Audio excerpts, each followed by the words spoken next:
to immigration prescription for foreign physicians from J-1 Waivers, non-immigrant visas, lawful permanent residence to naturalization.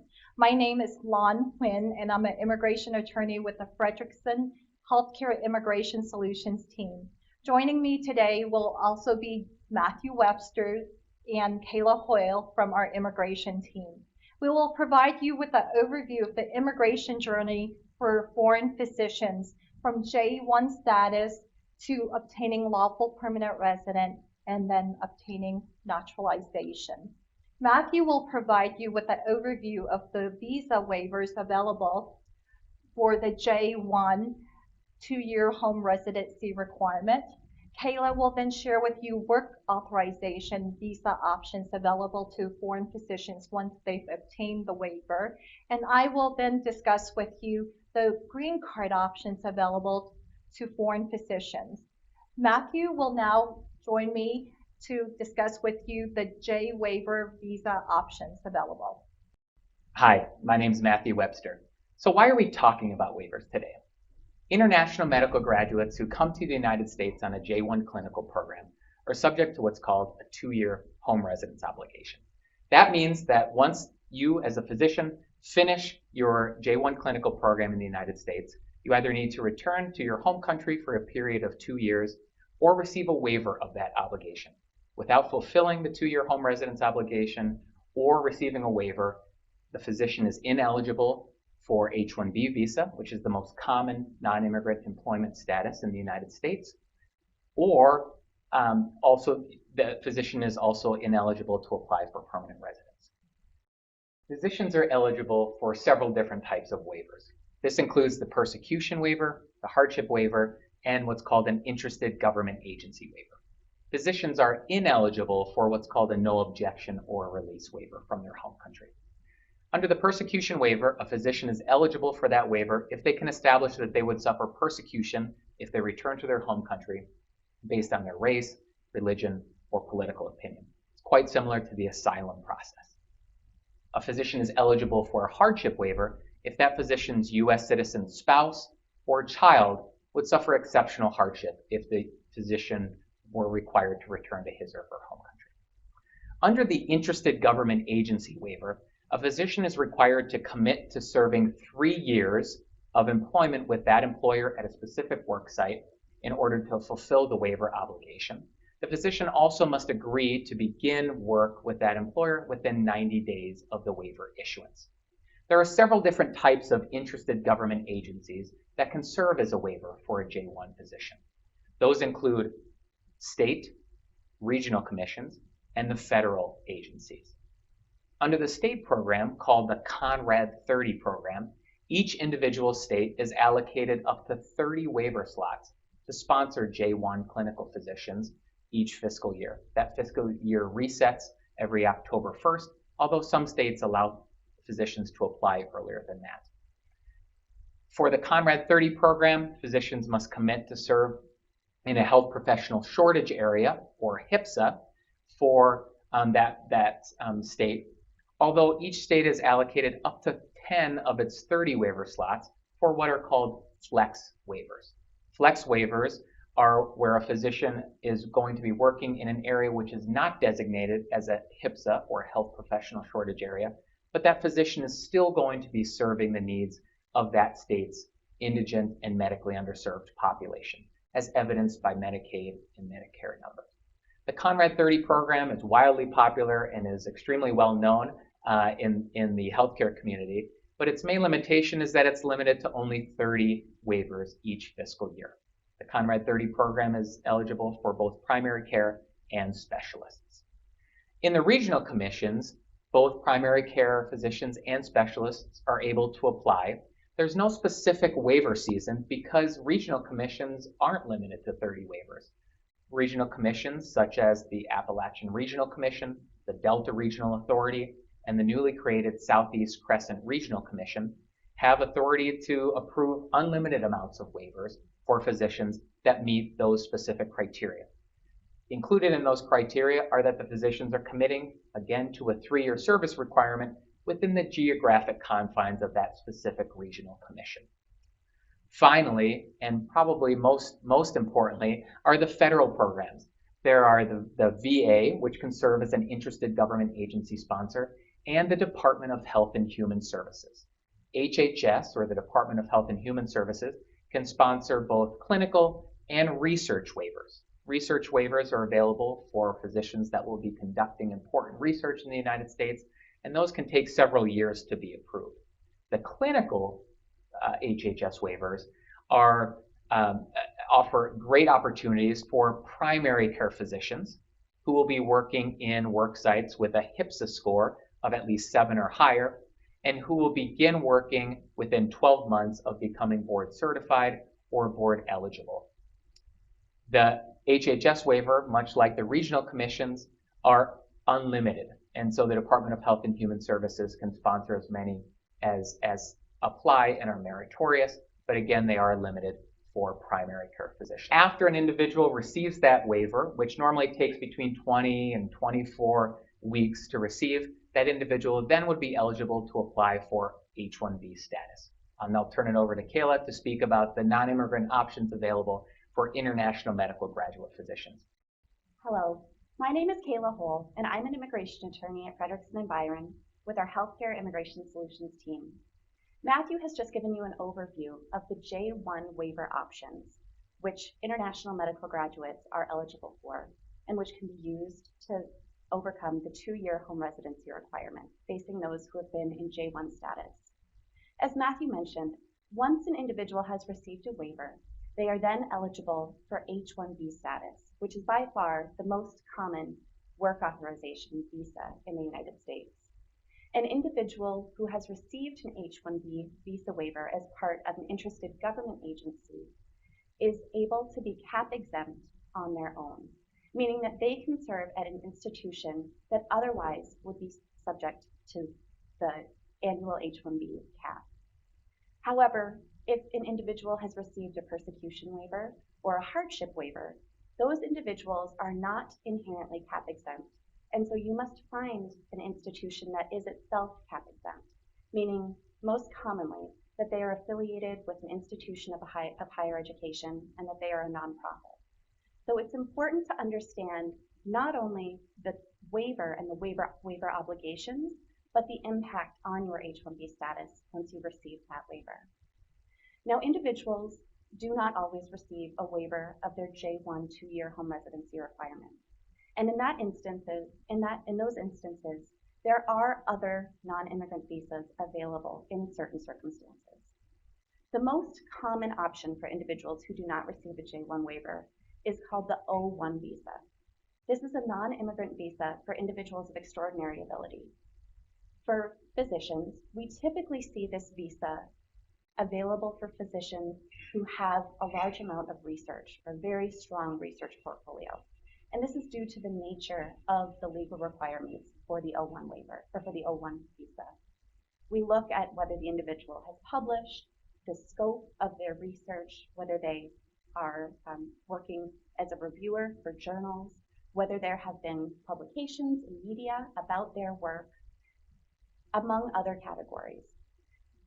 In essence, when we're looking at the O-1 visa, we're looking at what that individual's body of work is and how it has advanced the field, as well as why it would be important to the United States for that individual to come and continue on providing that exceptional research in their area of exceptional ability.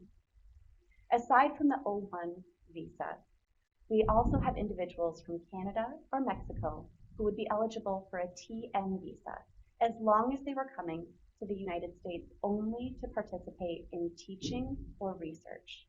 Please note that individuals on a TN visa, physicians on a TN visa, are not eligible for clinical care.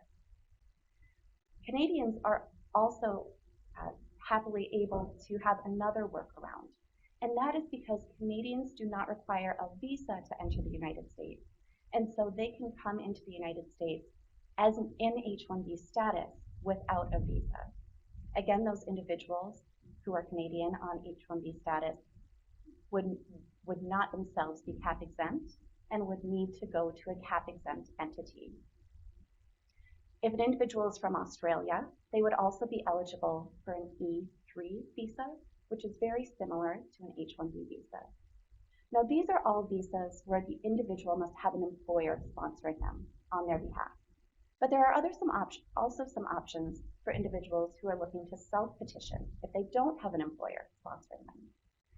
One common area would be an E2 visa.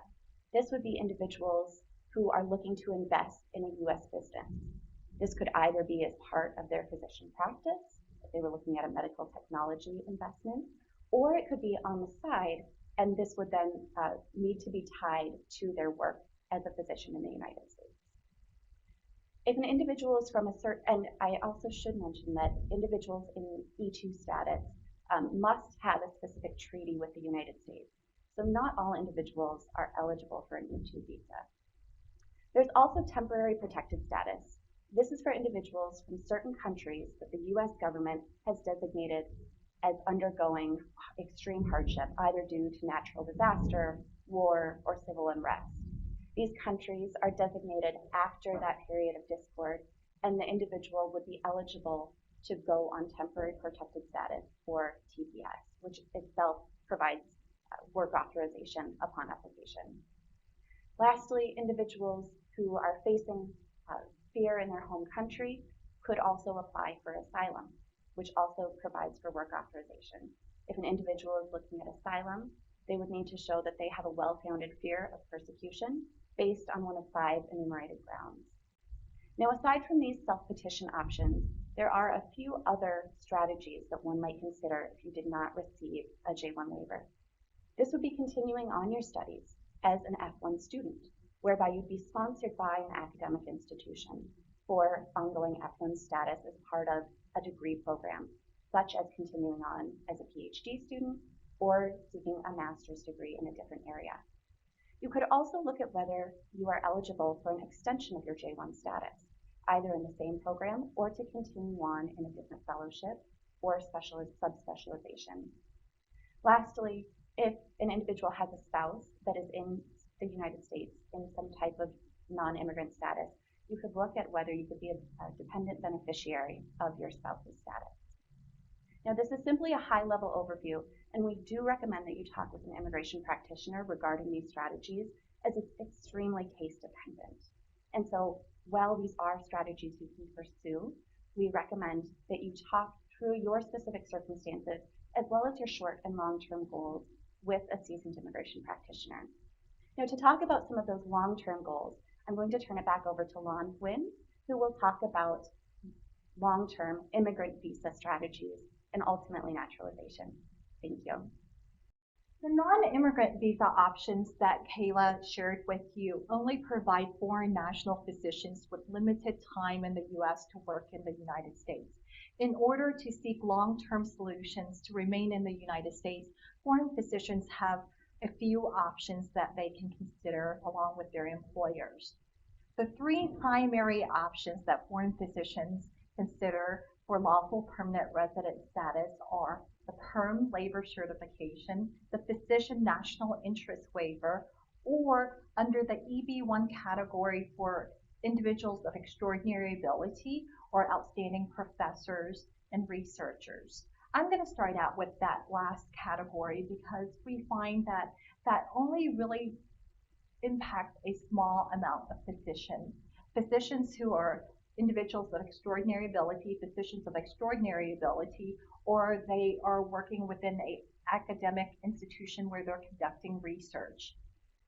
That option called the EB1 category for physicians can only be obtained by establishing that as an individual of extraordinary ability, you have not risen to the cream of the crop, but you have established notoriety in your field of practice.